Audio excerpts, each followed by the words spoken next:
Welcome, friends, to another edition of Economic Update, a weekly program devoted to the economic dimensions of our lives, our jobs, our incomes, our debts, those of our children, facing them as they look into an uncertain future that has become even more uncertain in the last few weeks.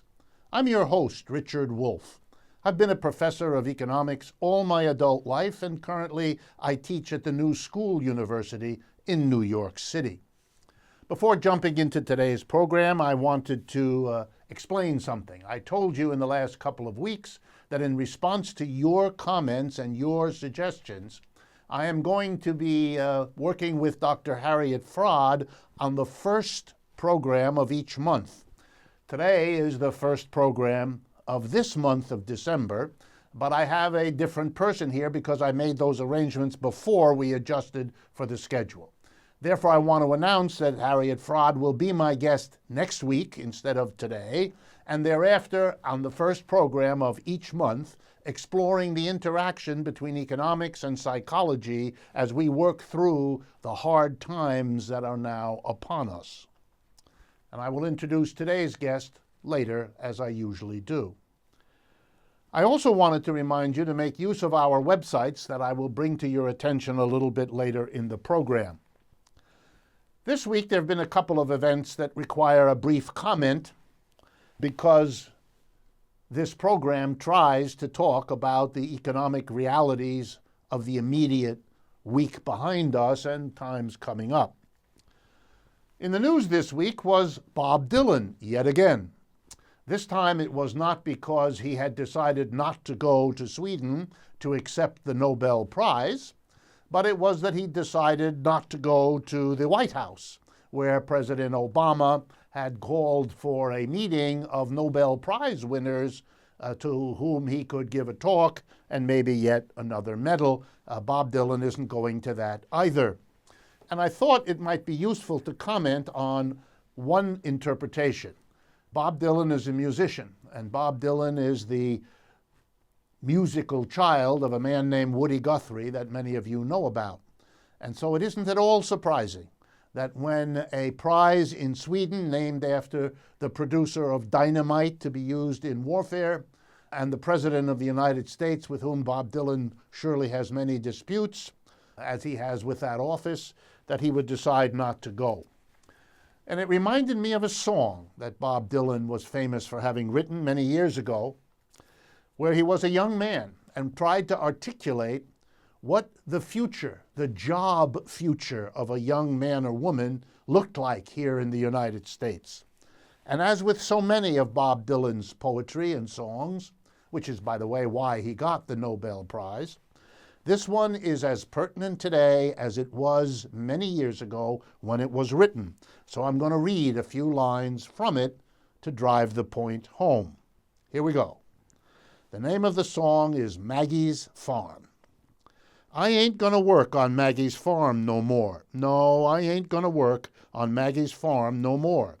I wake up in the morning, fold my hands and pray for rain. I got a head full of ideas that are driving me insane. It's a shame the way she makes me scrub the floor. I ain't gonna work on Maggie's farm no more. I ain't gonna work for Maggie's brother no more.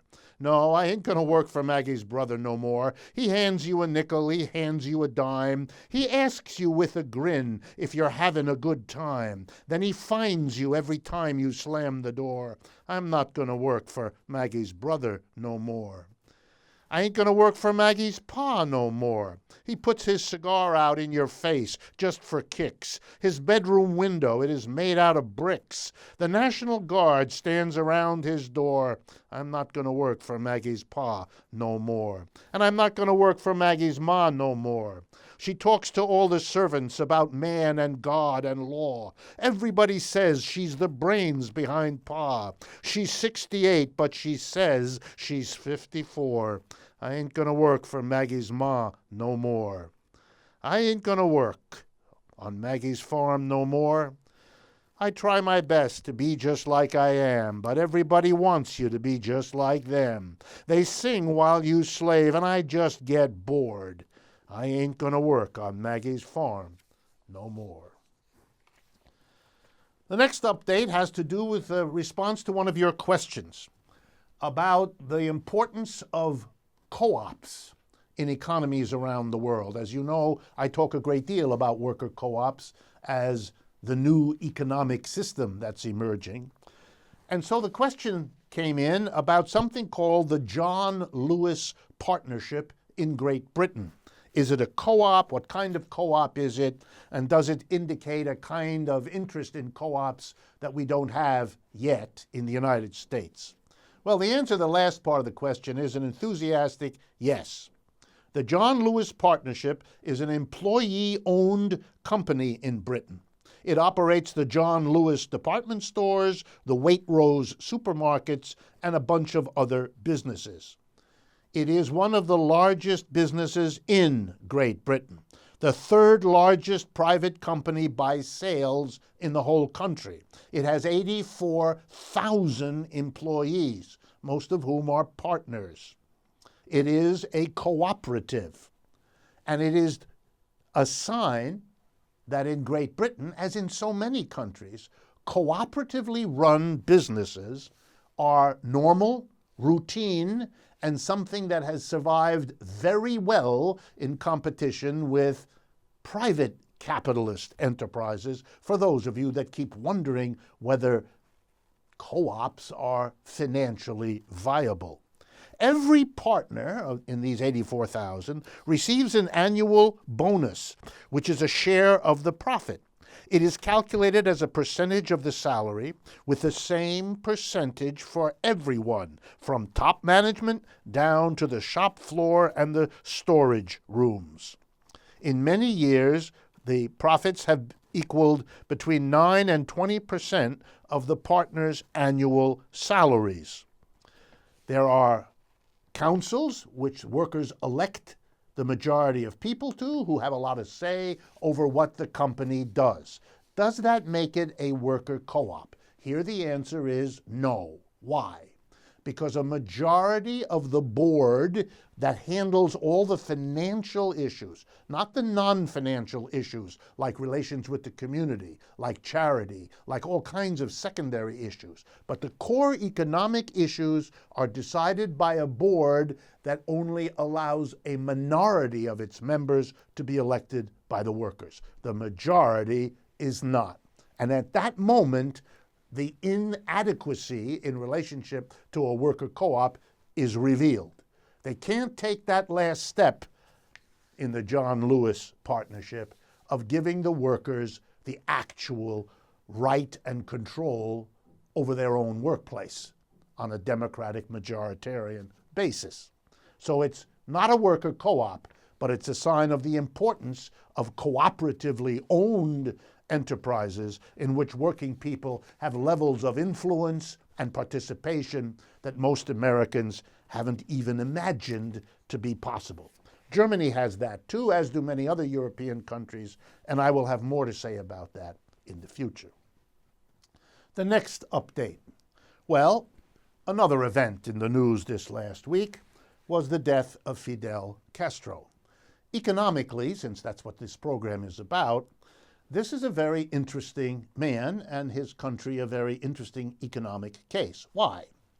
Well, back in 1959, when the revolution in Cuba that was led by Fidel Castro happened, this small country, 8 million people at the time, dared to say to the United States that it would no longer be the colonial subordinate of the United States that it had been throughout its history. It would no longer be a place for prostitution, drugs, and so on to entertain American tourists who could fly down there, as it had been. It would no longer be a plantation colony producing the sugar, the tobacco, and so on that would be sold in the rest of the world, while the people who produced these things on the island of Cuba lived in poverty-stricken misery. He broke from the colonial system, and he persisted. It's amazing. Nobody would have thought it possible. He persisted despite the invasion organized by the United States in 1961. He persisted despite endless hostility and the difficulties of an economic embargo that was almost complete.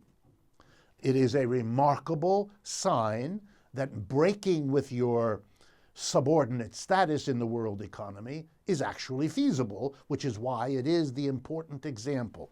For example, you can see that Greece, under the leadership of Alexis Tsipras, made a move in that direction, but couldn't carry it through, could not break from the German control of the European Union in the way that Cuba did. Perhaps looking at the Cuban example as too high a price to pay, that's possible, but perhaps just fearful of the whole unknown quality of making that break. Well, you deserve a certain place in history if you make that kind of a move and you succeed for half a century with it, which Castro did. So when he died last week, there were various comments made, some befitting statesmen and women, and others befitting sleazy politicians looking for another advantage. I'm going to read, not the latter because you don't need that, but one of the former. I'm going to read very quickly the statement released by the Prime Minister Justin Trudeau in Canada upon the death of Cuban President Fidel Castro. Here we go. It is with deep sorrow that I learned today of the death of Cuba's longest-serving president. Fidel Castro was a larger-than-life leader who served his people for almost half a century. A legendary revolutionary and orator, Mr. Castro made significant improvements to the education and health care of his island nation. While a controversial figure, both Mr. Castro's supporters and detractors recognized his tremendous dedication and love for the Cuban people, who had a deep and lasting affection for El Comandante. I know my father was very proud. By the way, Justin Trudeau's father was also the Prime Minister of Canada. I know my father was very proud to call him a friend, and I had the opportunity to meet Fidel when my father passed away. It was also a real honor to meet his three sons and his brother, President Raul Castro, during my recent visit to Cuba. On behalf of all Canadians, Sophie and I offer our deepest condolences to the family, friends, and many, many supporters of Mr. Castro. We join the people of Cuba today in mourning the loss of this remarkable leader. That was the statement made by Prime Minister Justin Trudeau on November 26, 2016. Next item, immigration. It's in the news every day. It's going to be more of the news. President-elect Trump has announced that he plans to deport 2 to 3 million undocumented immigrants, and there are people in his administration who say the actual number will be many times larger than that. And that leads to the question for this program of the economics, if that's the right way to describe this, the economics of immigration. And since we have heard a great deal about the problems and difficulties that immigration causes, and indeed that's correct, it does, like all historical events in society, they cause dislocations and have costs associated to them. Those are pretty well known. Mr. Trump has made a specialty of stressing those. So it is my job, in the interest of balance, to talk a little bit about the economics of immigration that perhaps doesn't get the attention it deserves. And I'm going to be talking here about undocumented immigrants. They are, first of all, absolutely the poorest people in the United States. 2 to 3 million poor, undocumented immigrants make up roughly 1% of the population. It is the poorest 1%. Why? These are people who come into the United States literally with the clothes on their back. They have no money, they have no assets, they have no credentials. They go to the bottom of the economic ladder. But what's worse is that because they don't have documents, they are an open invitation for unscrupulous employers to take advantage of their lack of documents. So if you don't pay the worker at the end of the week that he's worked or she's worked, what's the worker going to do? Go to the authorities and complain? Not without documents, they're not going to do that. The last person they want to see is a government official who might send them back to where they struggled so hard to leave. So they can't complain. They are completely at the mercy of employers. And that's not a good place to be in an economic system like us, like ours. Okay, so they are the poorest of the poor, the most abused and exploited you can think of. They're the ones who work invisibly in the backs of the restaurants, the car washes. You all know, you don't need me to explain it. Thus we have, in the Trump administration, a man who represents the richest 1% telling the rest of us that the solution to our economic problems is to do a hammer blow against the poorest 1%. For those of you who take ethics, Christian or otherwise, seriously, please think about the spectacle of the richest 1% demonizing and hounding the poorest 1%. But I said I would do economics. Let me do it. 2, 3, 4 million poor immigrants in this country. You deport them, here are some of the economic consequences. Those people made purchases.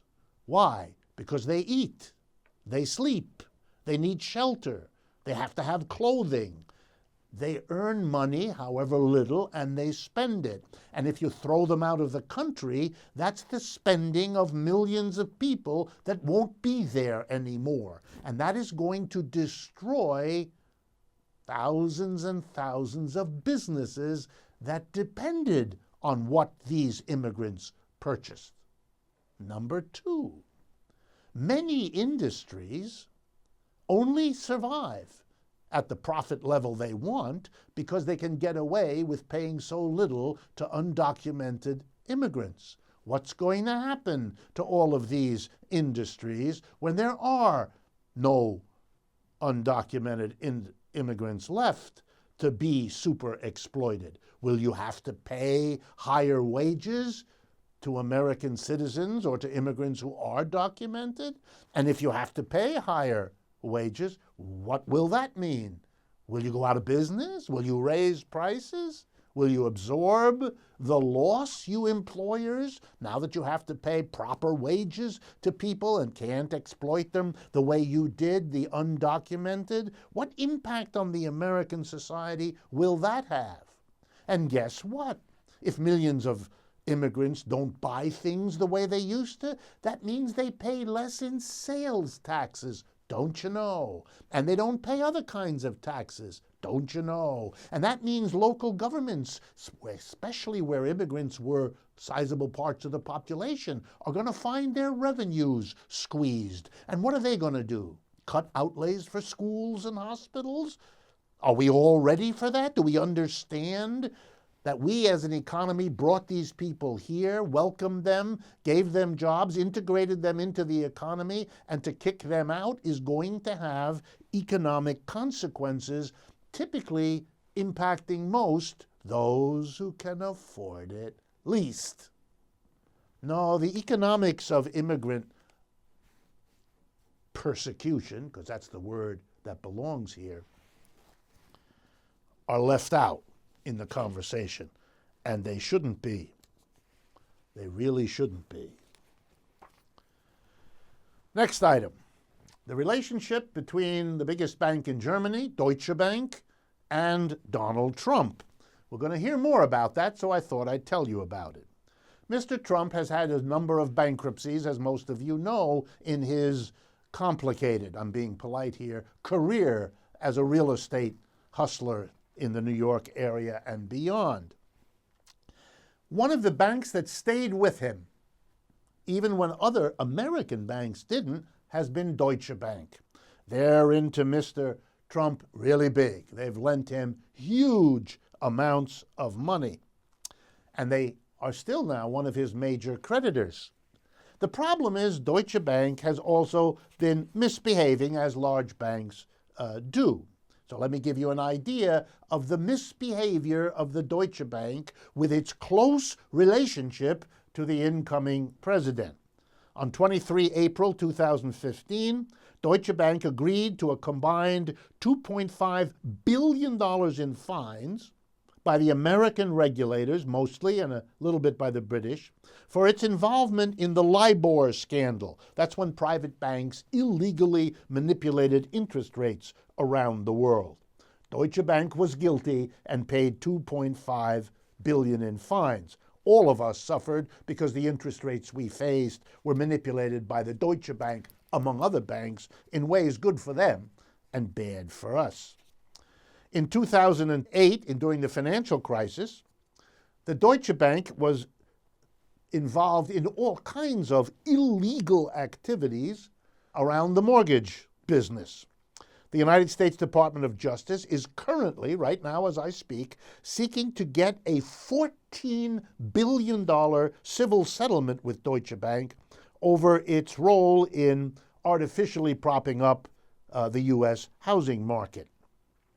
On 5th November 2015, Deutsche Bank was ordered to pay $258 million to the New York State Department of Financial Services and to the United States Federal Reserve after it was caught doing business with the following countries that were under U.S. sanctions at the time: Burma, Libya, Sudan, Iran, and Syria. That's right.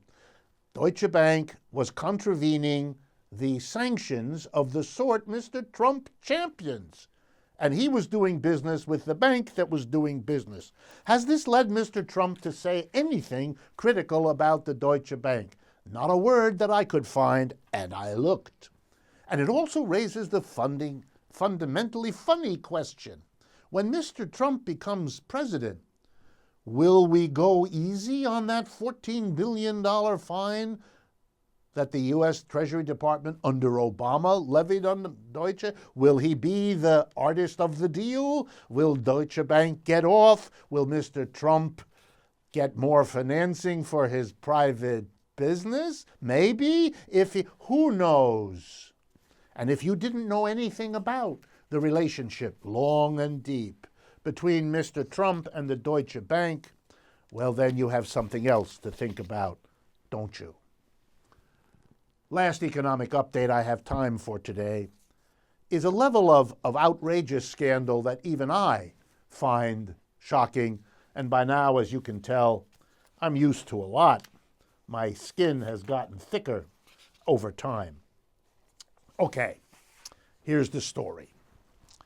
During the campaign, as I have told you before, both Mrs. Clinton and Donald Trump pledged to reduce the corporate income tax here in the United States from its current legal level of 35% down to, I believe Mrs. Clinton's promise was about 20% and Mr. Trump's was 15%. One of the reasons, and I've criticized some of the other reasons, but one of the reasons is the following. If you do that, you will lead American corporations to bring their profits home to the United States. What a wonderful sounding story. Phony as a $4 bill, but it sounds good. These companies have money abroad, and wouldn't it be better for us if they brought it home? Well, let's do the economics of it so you are not fooled.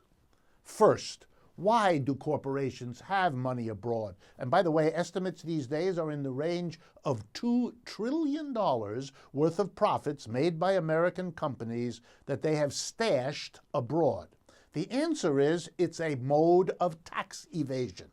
It turns out that under U.S. law, and this is not the law in other countries, many other countries don't do this, but under American law, if you earn your money abroad, or you can at least make it look like you do, and you keep that money abroad, you are not required to pay any tax on it to the United States government, which has a lot to do with why so many companies are showing their profits occurring abroad and keeping them there because it's a way to avoid paying Uncle Sam your taxes. If you've wondered about those statistics you see sometimes about how corporations get away with murder in the way of not paying taxes, well, here's one of the major ways they do it. They keep the money abroad. Does this mean, however, that it doesn't affect our economy? Answer is stone cold wrong. Actually, Republican Senator John McCain's committee unearthed all of this some years ago.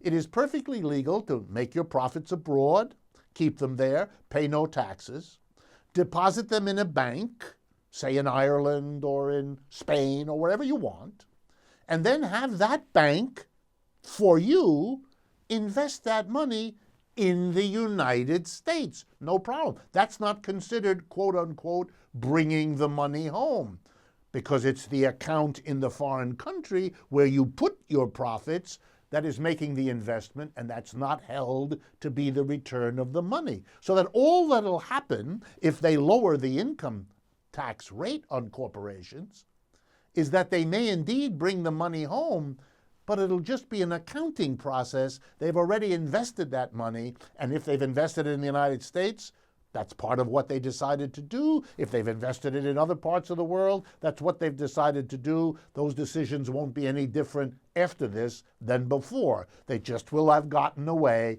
with not paying their taxes. And yet the talk in the mass media, among the Trump advisors, and even among the Democrats, is it always about this bringing home. Back in 2004, this was done. A tax holiday was offered to companies that brought their money home with the same idea. If they bring it home, oh boy, they will invest it and they will have a time building up the American economy. We did it. They took advantage of it. The money came home. No investment resulted. They used it to beef up their salaries, to pay out to their dividends. This is a bad joke. And by the way, let me conclude. You know what the easiest way would be to have them bring the money home if you still want to believe in the fakery? Here's the solution. Attach a 40% rate of taxation on profits left abroad versus the 35% here at home. They'll bring that profit back right away to avoid the 40, because 35 is cheaper. If there was a government representing the people of the United States, that's what they would do, rather than give the corporations yet another tax break, and Mr. Trump is in the forefront. We've come to the end of the first half of this program. Please remember to use our websites, rdwolf.com and democracyatwork.info, for all the various services. Follow us on Facebook, Twitter, Instagram, and so on. Please stay with us. We will be right back. Welcome back, friends, to the second half of Economic Update for this first week of December 2016. I'm very pleased to welcome to the microphone and for a really open-ended discussion today a longtime friend, David Barsamian. And before I introduce him, I just want to say welcome, David. Thank you so much. It's a pleasure to be on Economic Update. David Barsamian has been active for a long, long time. He's altered the independent media landscape. He has a weekly radio program, Alternative Radio, that airs on 200 stations and is now in its 30th year. He has written books with Noam Chomsky, Iqbal Ahmad, Howard Zinn, Tariq Ali, Arundhati Roy, and Edward Said, and even with me. His best-selling books on Chomsky have been translated into many languages, and he lectures literally all over the United States and around the world. David is the winner of the Media Education Award, the ACLU's Upton Sinclair Award for Independent Journalism, and the Cultural Freedom Fellowship from the Lannan Foundation. The Institute for Alternative Journalism named him one of its top 10 media heroes. He is the recipient of the Lifetime Achievement Award from the Rocky Mountain Peace and Justice Center.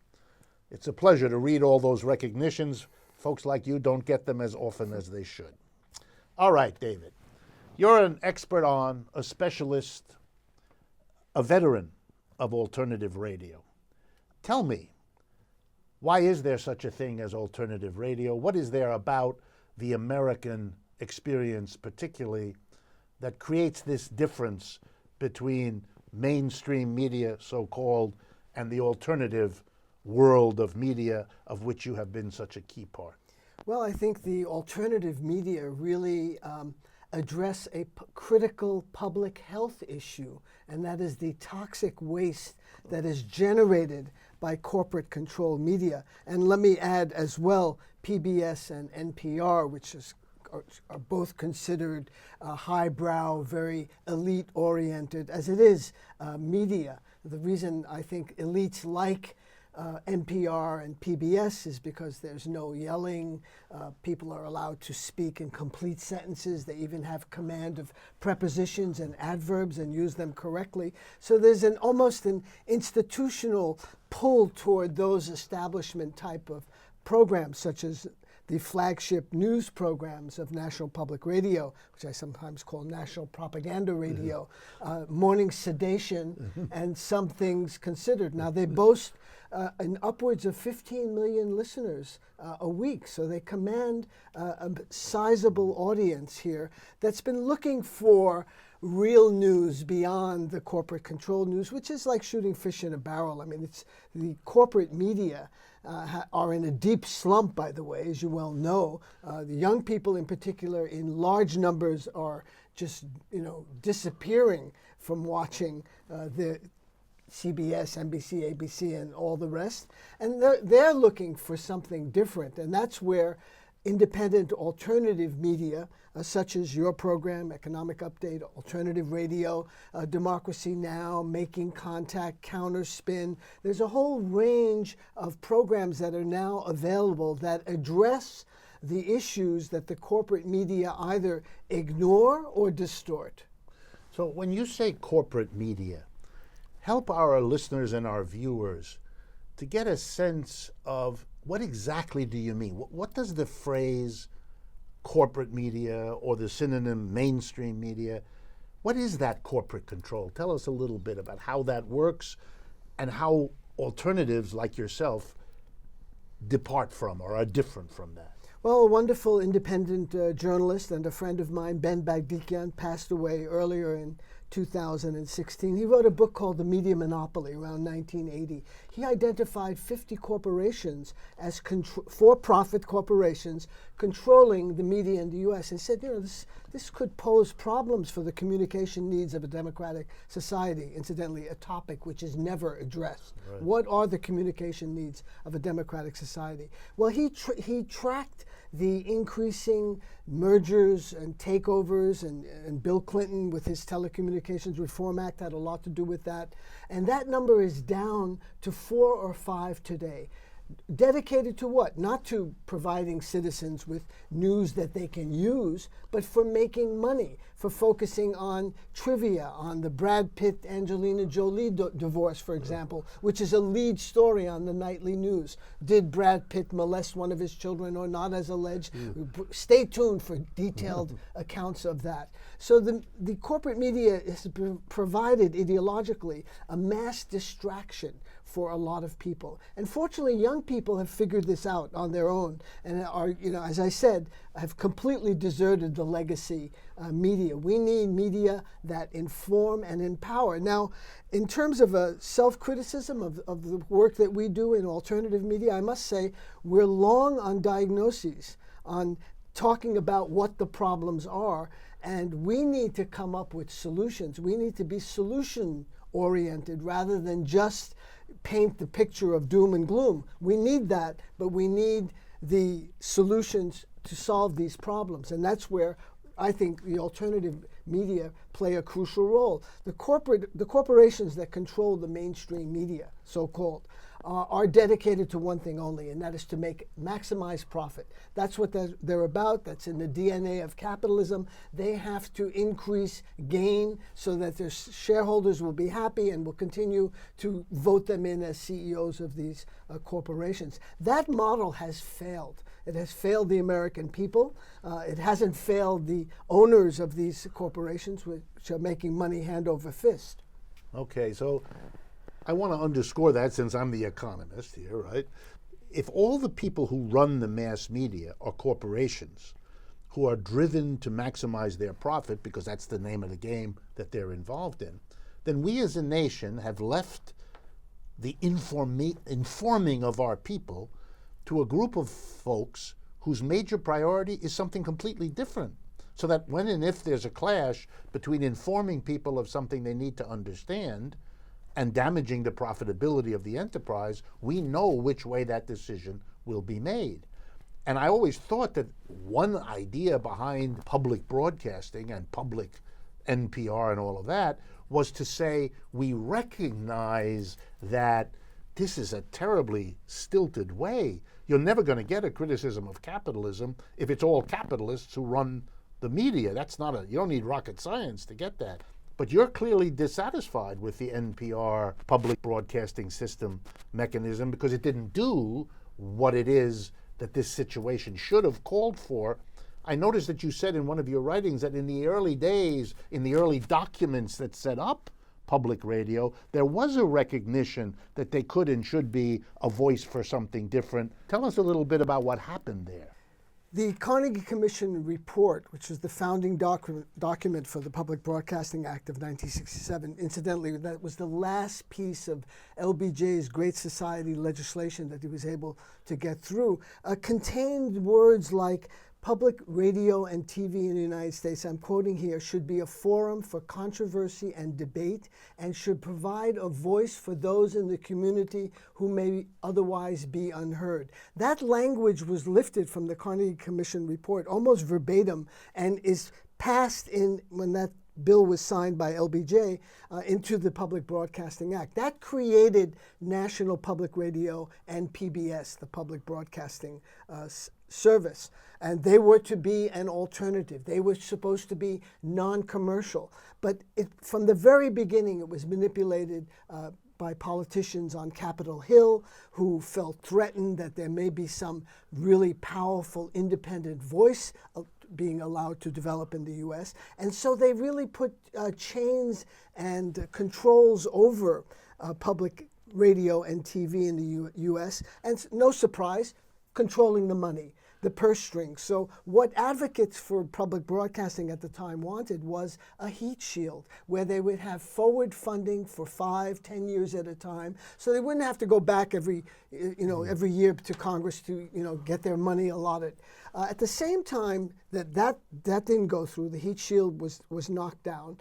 It came under tremendous political attack. I remember, for example, National Public Radio being called Radio Managua on the Potomac, Right. an absurd charge that it was somehow promoting Sandinista politics Right. in the United States. Then Newt Gingrich came on in the 90s that PBS and NPR was a plaything, a sandbox for the rich, and so NPR and PBS moved away from its, origins and have now become, pretty much representative of elite thinking. And you see a range of opinion expressed on economic issues, for example, from A to B rather than from A to Z. There should be a wide range of opinion. That would fulfill the communication needs of a democratic society where people have a large amount of information, a diverse broad section of opinion to choose from, rather than these narrow choices. And on foreign affairs, for example, you would get this or that retired Air Force general talking to a retired Army general talking about strategy in Syria. Should the U.S. bomb full out, or should it be tactical bombing? Should they use more drone strikes? No, they would say use F-16s,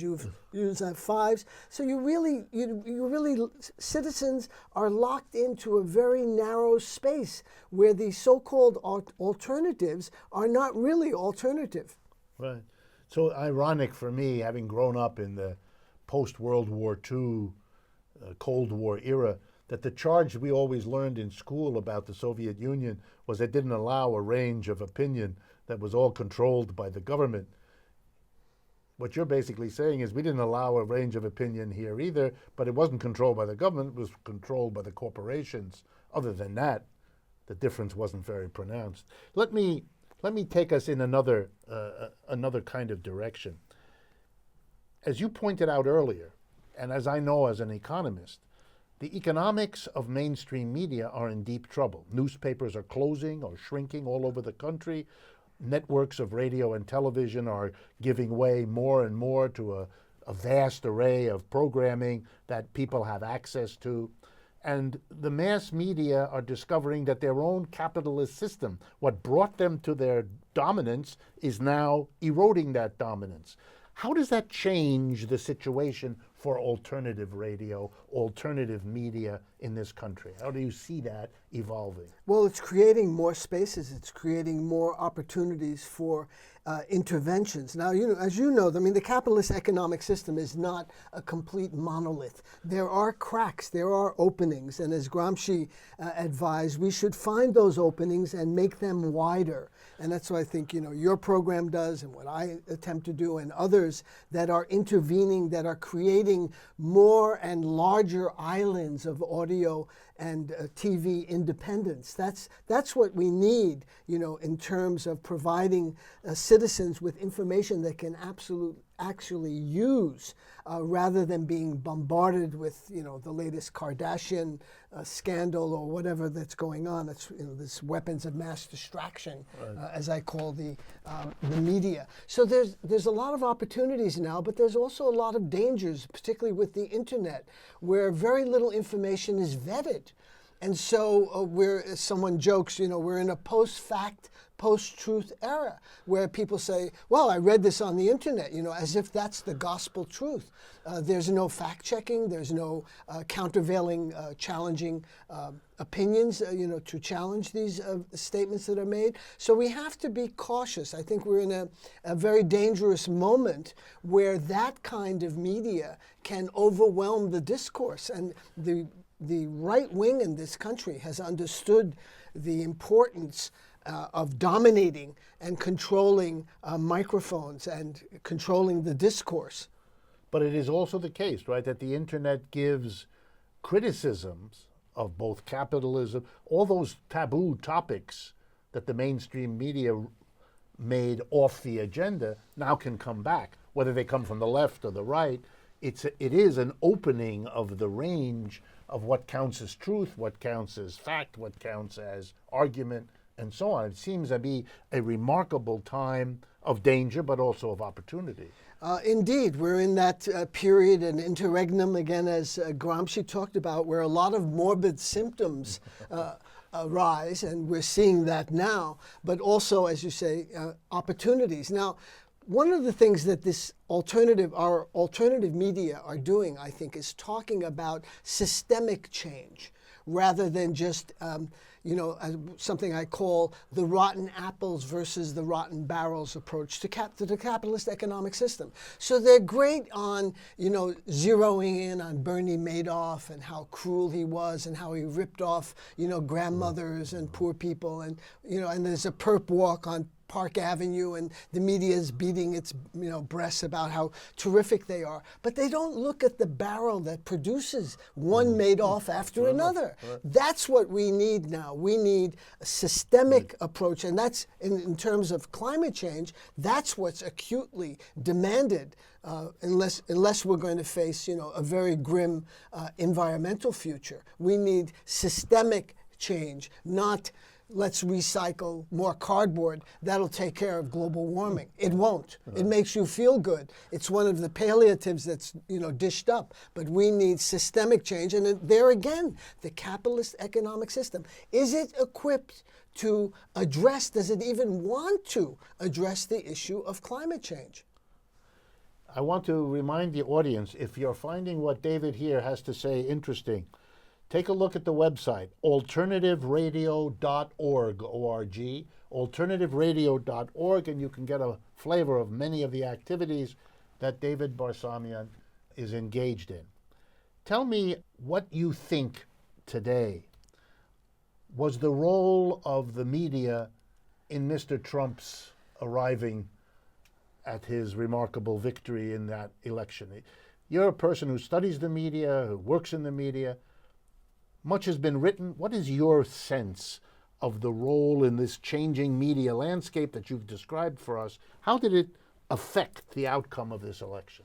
Trump played the corporate media in particular like a violin. It was a masterful performance. I think it was very conscious. It was very intentional. He knew that they were interested in ratings. We have the testimony of the CBS president, Lester Monvis, I believe his name is, who acknowledged that Trump may be very bad for the country, but he was great for CBS. Why? Ratings were going through the roof. So there again, you go to the political economy of the media.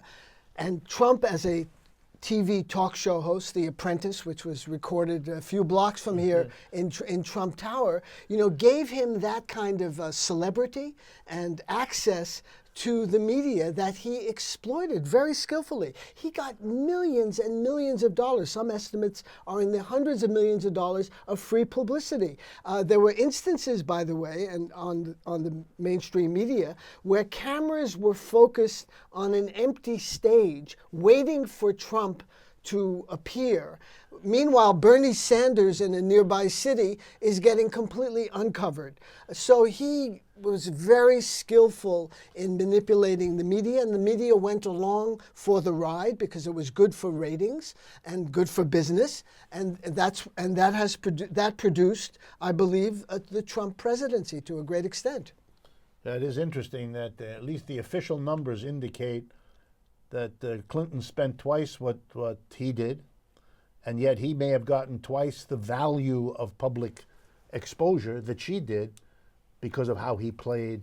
Well, the celebrity-itis, for one, and then the sheer audacity of his statements made news. I mean, he was saying things completely off the wall, and that was reported as newsworthy.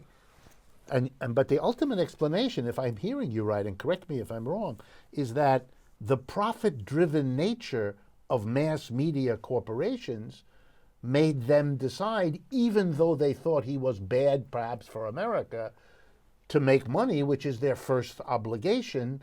And so it's a wonderful example, if I hear you right, that the profit motive trumped, if I can say so, your role as a citizen in deciding who gets the attention, who gets the visual exposure to the mass of people. Is that? No, absolutely. I mean, I think the media was central in the ascendancy of someone who just a couple of years ago was a very marginal figure. I mean, he was a TV celebrity, yes, but in terms of power politics, in terms of being part of the inside the Beltway movers and shakers, Trump was quite out on the periphery. So he was able to manipulate the media, as I said, very well, and getting tons, oodles of free airtime. And that elevated his candidacy. It elevated particularly his visibility, because we are, very much an image-driven culture today. And, using Twitter, using, Facebook, and using social media as well, that all, helped propel his campaign.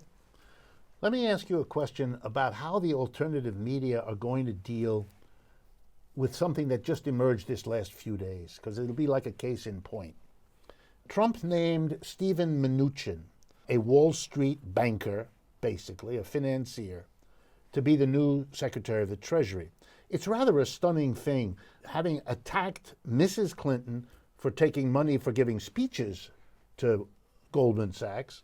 He now puts in the most powerful economic position in the country a person whose father spent a lifetime working for Goldman Sachs, who himself spent 17 years working for Goldman Sachs, who has been involved in all kinds of shady dealings that have brought him the notice of the legal authorities in financing movies and financing mortgage banking misdeeds of various kinds. He's everything that you would want to package as a caricature of a Wall Street financial hustler.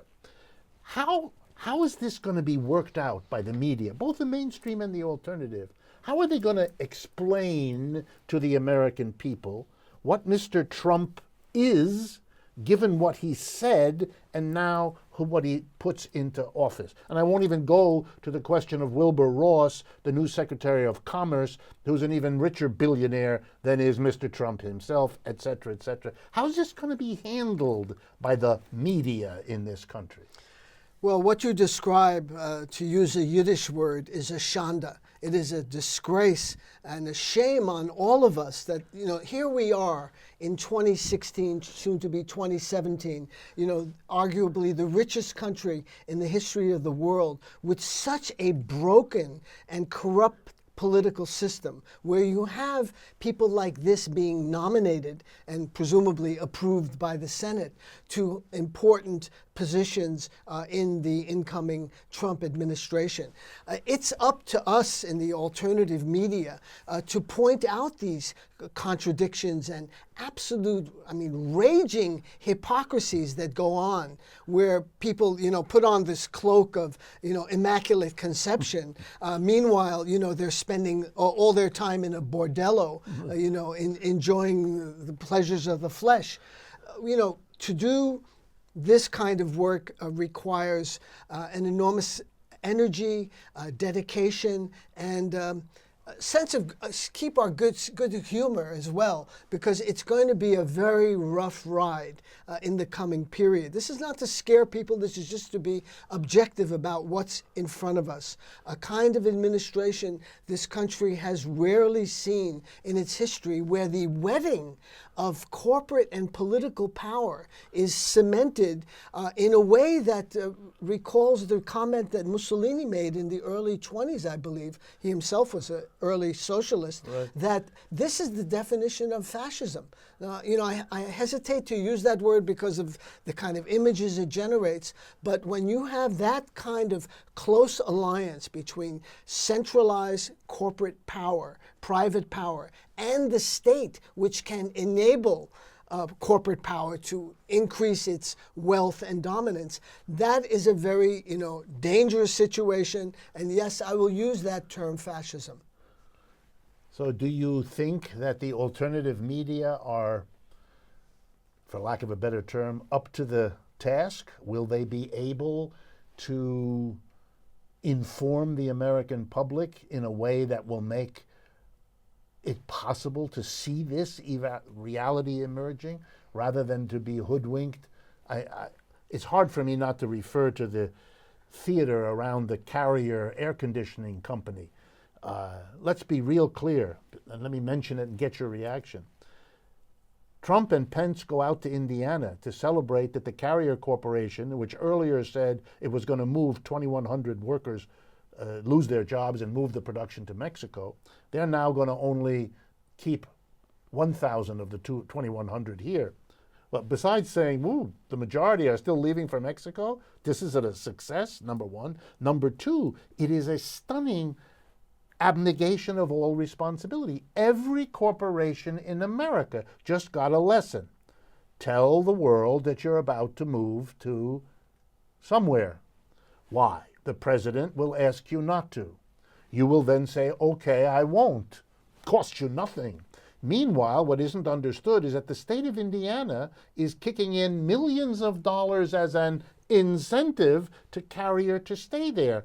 Oh, I see. So that the state of Indiana will now either have to raise taxes on everybody or cut social programs to put away the money that they're now giving to the company, and no one but that company knows whether they ever had the intention, and every company, whether it has such an intention or not, is now going to play the game. This is a capitulation to private enterprises' extortion of money. It has nothing to do with job manufacturing or job retaining. Is there going to be an independent media that makes these points?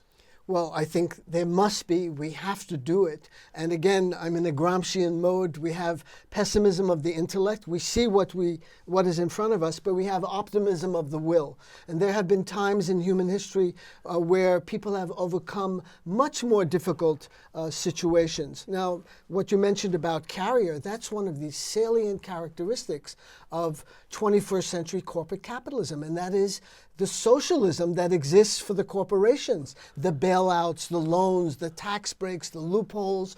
There's all of this enabling legislation that is enacted by Congress to help the corporations, to abet their profit margin, to let them, get rich more and more. We've got to we've got to focus on these issues like a laser. We have to keep talking about economic justice, about equality, about fairness. You know, we hear a lot about American values. A lot of that is BS. But there is something there about fairness and justice. And when you talk about these issues that, you know, we want economic justice in this country, and that we have to focus on relentlessly.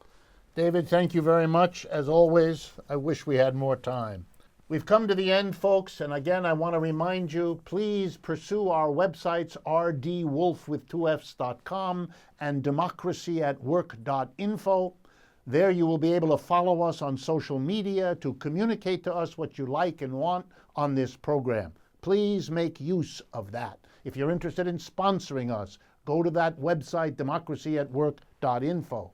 I also want to thank all of you for your comments, your questions. Truthout.org, that remarkable independent source of news and analysis, which has been a partner with us for a long time, and we are grateful. And I look forward to being with you and with Dr. Harriet Fraad next week.